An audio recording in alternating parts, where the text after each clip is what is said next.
ನಮಸ್ಕಾರ ಸ್ನೇಹಿತರೆ, ಸ್ನೇಹ ಲೋಕ ಚಾನಲ್ಗೆ ನಿಮ್ಮೆಲ್ಲರಿಗೂ ಸ್ವಾಗತ. ಈ ವಿಡಿಯೋದಲ್ಲಿ ಅಮಲಕಿ ಏಕಾದಶಿಯ ವ್ರತ ಕಥೆಯನ್ನು ತಿಳಿಯೋಣ.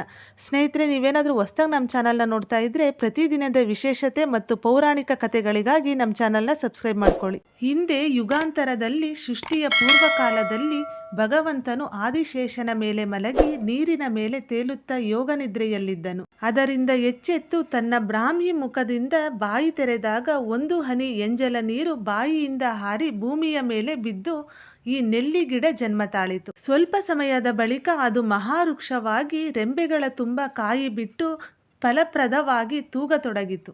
ಅನಂತರ ಶ್ರೀಹರಿಯ ಆಜ್ಞೆಯಿಂದ ಬ್ರಹ್ಮ ಈ ಪ್ರಪಂಚದ ಇತರ ಚರಾಚರ ವಸ್ತುಗಳನ್ನು ಸೃಷ್ಟಿಸಿದನು. ದೇವತೆಗಳು ಈ ವೃಕ್ಷವನ್ನು ನಾನಾ ವಿಧದಲ್ಲಿ ಪೂಜಿಸಿ ವಿಷ್ಣುವನ್ನು ಪಠಿಸಿದರು. ಇದರಿಂದ ಸುಪ್ರೀತರಾದ ಶ್ರೀಹರಿಯು ಮುನಿಗಳಿಗೆ ಯಾವ ವರ ಬೇಕೆಂದು ಕೇಳಿದರು. ಅದರಿಂದ ಈ ಲೋಕದಲ್ಲಿ ಧನಧಾನ್ಯ ಅಭಿವೃದ್ಧಿ, ಪರಲೋಕದಲ್ಲಿ ಮೋಕ್ಷ ನೀಡುವ ವ್ರತವನ್ನು ಹೇಳು ಎಂದರು. ಪಾಲ್ಗೊಣ ಶುಕ್ಲ ಪಕ್ಷದಲ್ಲಿ ದ್ವಾದಶಿಯ ದಿನ ಪುಷ್ಯ ನಕ್ಷತ್ರವಿದ್ದರೆ ಅಮಲಕಿ ದ್ವಾದಶಿ ಎನ್ನುವರು. ಹಿಂದಿನ ದಿನ ಅಮಲಕಿ ಏಕಾದಶಿ ಆಗುತ್ತದೆ.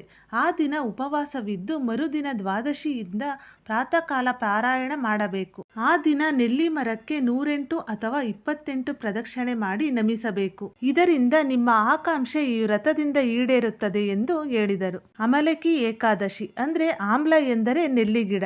ಆಗಿನಿಂದಲೇ ಈ ಅಮಲಕಿ ಏಕಾದಶಿ ದಿನದಂದು ನೆಲ್ಲಿ ಗಿಡವನ್ನು ಪೂಜಿಸಿ ಪ್ರಾರ್ಥಿಸುತ್ತಾರೆ. ನೋಡಿದ್ರಲ್ಲ ಸ್ನೇಹಿತರೆ, ಈ ಅಮಲಕಿ ಏಕಾದಶಿ ದಿನದಂದು ನೆಲ್ಲಿ ಗಿಡವನ್ನು ಏಕೆ ಪೂಜಿಸುತ್ತಾರೆ ಎಂದು. ವಿಡಿಯೋ ಇಷ್ಟ ಆದರೆ ಲೈಕ್ ಮಾಡಿ, ಹಾಗೆ ನಿಮ್ಮ ಫ್ರೆಂಡ್ಸ್ ಆ್ಯಂಡ್ ಫ್ಯಾಮಿಲಿಗೂ ಶೇರ್ ಮಾಡಿ. ವಿಡಿಯೋ ಯೂಸ್ಫುಲ್ ಅನಿಸಿದ್ರೆ ಸಬ್ಸ್ಕ್ರೈಬ್ ಆಗೋದು ಮರಿಬೇಡಿ. ಸಬ್ಸ್ಕ್ರೈಬ್ ಆಗಿ ನನಗೆ ಸಪೋರ್ಟ್ ಮಾಡಿ. ಮತ್ತಷ್ಟು ಪೌರಾಣಿಕ ಕಥೆಗಳಿಗಾಗಿ ನಮ್ಮ ಚಾನಲ್ನ ಸಬ್ಸ್ಕ್ರೈಬ್ ಮಾಡ್ಕೊಳ್ಳಿ.